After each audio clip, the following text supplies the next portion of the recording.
Hello বন্ধুরা, সবাই কেমন আছো? সুপ্রভাত সবাইকে। আরও একবার জুইন্স ব্লগে সবাইকে স্বাগত জানালাম। আমার চ্যানেলে সবাইকে ওয়েলকাম। তো চলো এখন থেকে ভিডিওটা স্টার্ট করা যাক।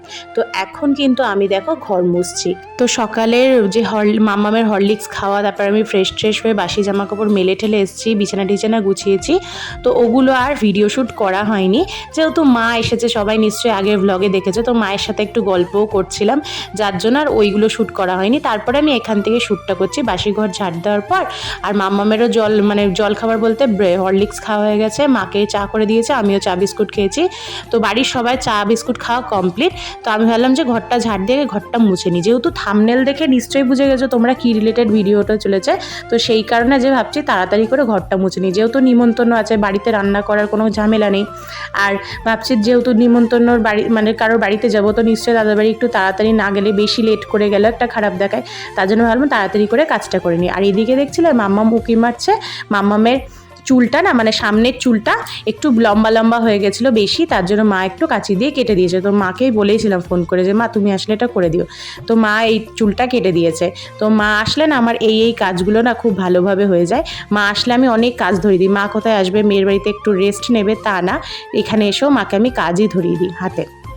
তো মেয়ের ওই চুলগুলো কেটে দিয়েছে, আর এদিকে মেয়েকে আবার খাইয়েও দিচ্ছে। মা আসলে না মাকেই দায়িত্ব দিই, মেয়েকে খাওয়ানোর, তারপরে এইদিকে মেয়েকে স্নান করানোর, তারপরে আরও টুকটাক অনেক কাজ করেই ফেলে। তারপরে আমি মাম্মামকে খেতে দিয়ে ভাবলাম ওর তো খেতে প্রচুর সময় লাগবে, ভাবলাম এদিকে ঠাকুরের বাসনটা মেজে যাই। যেহেতু শাশুড়ি মা কোথায় বেরিয়েছিল, তার জন্য ভাবলাম ঠাকুরের সব কাজ পড়েছিল, তার জন্য ওগুলো করে ফেললাম। তো মা যেহেতু তো শ্বশুরি মাই রোজ করে, তো শাশুড়ি মাই রোজ করে থাকে এগুলো। আমি ভাবলাম মা যখন নেই তখন এগুলো করে নিই। তো ঠাকুরের বাসনগুলো দেখছো এদিকে এসে মাজছি। আর মায়ের রোজ সকালে উঠে কিন্তু তুলসী পিঁড়ি থেকে আরম্ভ করে সবটুকুনি শাশুড়ি মাই করে থাকে। তো যখন মা থাকে না বা যখন মা ব্যস্ত থাকে বেরিয়ে যায়, তখনই কিন্তু মেজদি ভাই আমি করি, নাহলে কিন্তু শাশুড়ি মাই এগুলো করে। আর এই দেখছো ঝুড়িটা, এই ঝুড়িটা কিন্তু আমি কিনেছিলাম ঠাকুরের জন্য। দেখছি ঝুড়িটার মধ্যে কালো কী সব দাগ হয়ে গেছে, ভালো করে হয়তো ঘষে মাজা হয় না। শাশুড়ি মায়েরও তো আবার চোখে ছানি পড়েছে, ভালো দেখতেও পাচ্ছে না হয়তো, ওই জন্য মাজা হয়নি। তো আমি আবার এটাকে ভালো করে ঘষে মেজে ঠাকুরের ঝুড়িটা ধুয়ে তুললাম। ঠাকুরের বাসনগুলো রেখে এসেছি ধুয়ে।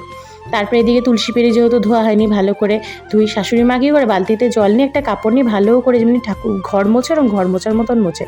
আমি এরকম বসে মুছতে পারি না যেহেতু, ওই জন্য আমি এরকম জল দিয়ে ভালো করে ধুয়ে নিই। আর বাকি ছিল ঠাকুরের ঘরটা মোছা, তো এইদিকে ঠাকুরের ঘরটাও মুছে নিচ্ছি। আর ওইদিকে তো মা মাম্মামকে খাই দিচ্ছে। তো আমি ভেবেছি ঠাকুরের ঘরটা ভালো করে মোছার পরই কিন্তু মাকে খেতে দেবো। মাকে সকাল থেকে চা বিস্কুটই দিয়েছিলাম, তারপরে কিছু দেয়নি। তো মা তো সকালে ভাত খায় না, নয় রুটি খায়, নয় একটু মুড়ি খেয়ে নেয় বা চা বিস্কুটেই চলে যায়। তো আমাদের শ্বশুরবাড়িতে তো একটু ভাত খায় সকালবেলায় সবাই। তো তার জন্য মাকে বললাম আজকে একটু ভাত খেয়ে নাও কষ্ট করে। তো মাকে ভাত দিয়ে দিয়েছিলাম আলু সেদ্ধ দিয়ে, মাম্মামকে আলু সেদ্ধ দিয়েছি। আর মাম্মামকে যে ঘি দিন একটু তেল দিয়ে দিয়েছিলাম, রোজ ঘি খাওয়া ভালো না। আর মাকেও কিন্তু আচারের তেল দিয়ে লঙ্কা দিয়ে আলু সেদ্ধ দিয়েছিলাম, এটা কিন্তু বেশ ভালো লাগে খেতে। তো এটাই দিয়েছিলাম। আমার মা তো আচার খেতে ভালোই বাসে। আর ওইদিকে কিন্তু শাশুড়ি মা ভাত খায় না, উনি রুটি খেয়েছিলেন। আর আমরা এদিকে 3 বউতেই ভাত খেয়ে নিয়েছিলাম। তারপরে দেখো মাকে বলেছিলাম যে মা আমার একটা বালিশের খোল নষ্ট হয়ে গেছিলো, তো ওটা কি করা যায়? তো মা বললো ঠিক আছে আমি খোল নিয়ে আসবো। তো মা দেখো কি সুন্দর এই কালারফুল খোলগুলো বানিয়ে নিয়ে এসছে ঘর থেকে, যেহেতু আমার মা টেলারিংয়ের কাজ জানে, তার জন্য সবটুকু নিয়ে নিজের হাতেই বানায়। তো আমার আর চিন্তা কিসের। তো বাড়িতে এসে মা এগুলো নিয়ে এসছে বাড়ি থেকে আসার সময়। তারপরে দেখো এই বালিশটা মা কিন্তু করে দিচ্ছে। মারা থাকলে কিন্তু মেয়েদের প্রচুর কাজ হয় বলো। মানছি আমিও অনেক কিছু পারি, এগুলো আমিও পারবো, কিন্তু কী বলতো সময়ের অভাবে। সময়ের কি বুঝতে পারছো তো, বাড়িতে 4টে বাচ্চাকে সামলানো কিন্তু 3 জনের পক্ষে আমাদের জন্য প্রচুর হ্যাপা হয়ে যায়। কেন, খুবই দুষ্টু বাচ্চারা, কেউ দুষ্টু, কেউ জেদি, কেউ কান্না করে বেশি। তো 4 জনের 4 রকম মত, সেটা সামলাতে গিয়ে আমরা 3টে বউই কিন্তু পাগল হয়ে যাই। আর শাশুড়ি মা ধরো কাজে কখনো বেরিয়ে যায়, তো যার জন্য এইসব কাজগুলো না হয়ে থাকে না। আর তুলো নিয়ে বসবো তো খেলতে চলে আসবে, ওগুলো নিয়ে খেলবে, আমার সব কাজ বিগড়ে যাবে। তার জন্য মাকে এই কাজটা দিয়েছিলাম যে মা এটা তুমি আমার করে দিও। কিছু আমি তোষক না একা রোদে দিতে পারি না জানো তোমরা, তোষকটাও আমার মায়ের সাহায্যেই রোদে দিয়েছিলাম।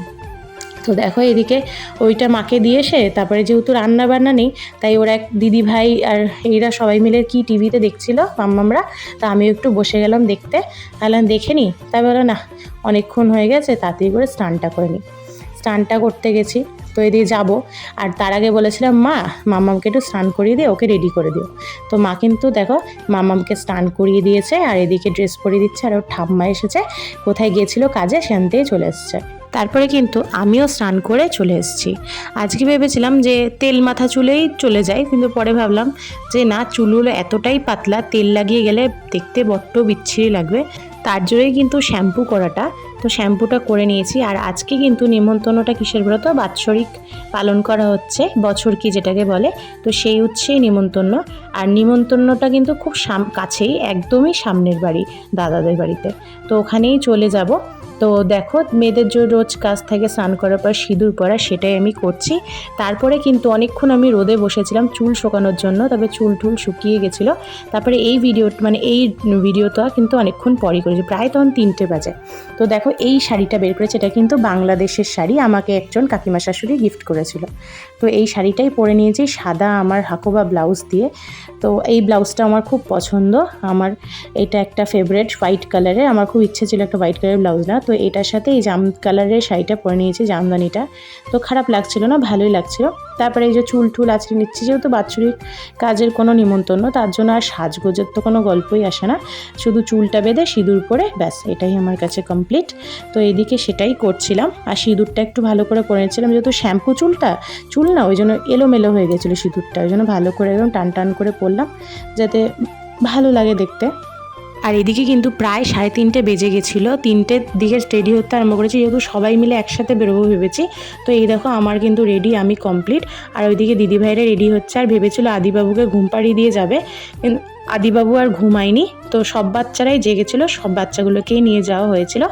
আর এদিকে সবাই সপরিবারে মানে একসাথেই গেছি, শাশুড়ি মা, আমার মা, দিদিভাইরা সবাই একসাথে। তো যাই হোক, এদিকে কিন্তু আমার মা কিন্তু মাম্মামকে রেডি করে দিচ্ছে, যেহেতু বললাম মা যেহেতু বাড়িতে এসেছে, আমার মায়ের পুরো দায়িত্বটা মানে মাম্মামের পুরো দায়িত্বটা আমার মাকে দিয়ে দিয়েছি, সে তো জন্ম হওয়ার পর থেকেই দিয়েছি। তো দেখো এই জামাটা মাম্মামকে বের করে দিয়েছি, এটা কিন্তু ওর পাপা, তখন ওর কত বয়স, 2 বছর বয়স, তখন কিনে দিয়েছিল এই ড্রেসটা। প্রায় পরাই হয় না, আর একটুখানি দেখো ছোট্ট টাইপের হয়ে গেছে, তো ভালোই লাগছে, যেন বেশি লম্বাটা ভালো লাগছিলো, একটু ছোটো অ্যাঙ্কলেন হয়ে গেছে, ওটাই বেশি ভালো লাগছিলো দেখতে। তো এই দেখো ফাইনালি কিন্তু দিদি ভাইরা, মা, শাশুড়ি মা সবাই আমরা রেডি, জাস্ট রওনা দেবো। প্রায় 3:30 বললাম না, বেজে গেছে যেতে যেতে। তো এই যে এবার যাচ্ছি। আর প্রচণ্ড খিদে সবার পেয়েও গেছিলো, বিশেষ করে মাম্মাম তো সেই খেয়েছে 11:30টার দিকে ভাত, তো একটু খুনখুন করছিল। তো যাই হোক, গিয়েই কিন্তু আমরা বেশিক্ষণ আর দাঁড়াইনি। আর বুঝতেই পারছো এপার ওপার মানে রাস্তার ওপারে দাদা ভাইদের বাড়িটা, আর ওদের বাড়িতেই নিমন্ত্রণটা। তো যাচ্ছি এখন সবাই মিলে, এদিকে দেখতেই পাচ্ছ। আর যাওয়ার সময় দেখো ওদের চিৎকার চেঁচামেচি, দুজনেই ঠাম্মার সাথেই যাবে, এদিকে আদিবাবুও যাবে, এদিকে প্রিয়মবাবুও যাবে ঠাম্মার সাথে, দুজনেই ঠাম্মার হাত ধরবে। তো ফাইনালি যাই হোক, দিদিভাই মেজদিভাই প্রিয়মকে কোলে নিল, আর আদিবাবু ঠাম্মার হাত ধরেই যাচ্ছে। তো যেহেতু ছোটো, ওর জেদটা আগে পূরণ হবে। তবে বেশিক্ষণ আর আমরা বসিনি, দাদারা বললো এই দিকটা ফাঁকা আছে, চলো খেয়েই নাও। তো ফাইনালি আমরা চলে গেলাম খাওয়ার টেবিলের দিকে। তো এদিকে খেতে যাব আমরা, কিন্তু খেতে বসার বেশি একটা ভিডিও আমি করিনি, বিকজ সব মাম্মামকে খাওয়াতে হয়েছিল, ওর খুব জোর খিদে পেয়ে গেছিলো, তার জন্য এক হাতে ভিডিও আর এক হাতে খাওয়া, বুঝতেই পারছো জল ঠল রাখা আছে ফোনের মধ্যে, যদি পড়ে যায় তো সেই ভয়ে আর পুরো ভিডিওটা খাওয়ার আর করিনি। তো এইখানেই দেখো এইটুকুনি আছে, আমরা জাস্ট খেতে বসেছি, সেই ভিডিওটুকুনি আছে। তারপরে দেখো মাম্মাম কী জোরে দৌড়াবে কেন বলো তো, এখানে আবার ঘরে আসতে না আসতে দেখি ছোটো পিসি শাশুড়ি এসে গেছে। তো খুব ভালো লাগছিলো, অনেকদিন পর দেখা হলো। তো দেখো সবাই মিলে আমরা কিন্তু পিসুনিকে ঘিরে ধরে বসে আছি। আর এখানে আমি জুতো খুলছিলাম যেহেতু, তাই ভিডিওটাই মুখটাই কেটে গেছে, তো এটা খেয়ালই করিনি। তো কিছু তো করার নেই, আর তো নেক্সট টাইম আর খেয়াল করিনি, তার জন্য এই শটটা দিতেই হলো ভিডিওর। তো দেখো তারপরে আমরা সবাই মিলে দিকে গল্প করছি। তো বন্ধুরা, ভিডিওটা এইটুকুনি, আশা করছি তোমাদের ভিডিওটা ভালো লেগেছে। ভালো লাগলে অবশ্যই লাইক কমেন্ট করো, আর সাবস্ক্রাইব করে আমার চ্যানেলটার পাশে থেকো, আমার পাশে থেকো। আর দেখা হচ্ছে নতুন একটা ব্লগের সাথে। তোমরা সুস্থ থেকো, ভালো থেকো।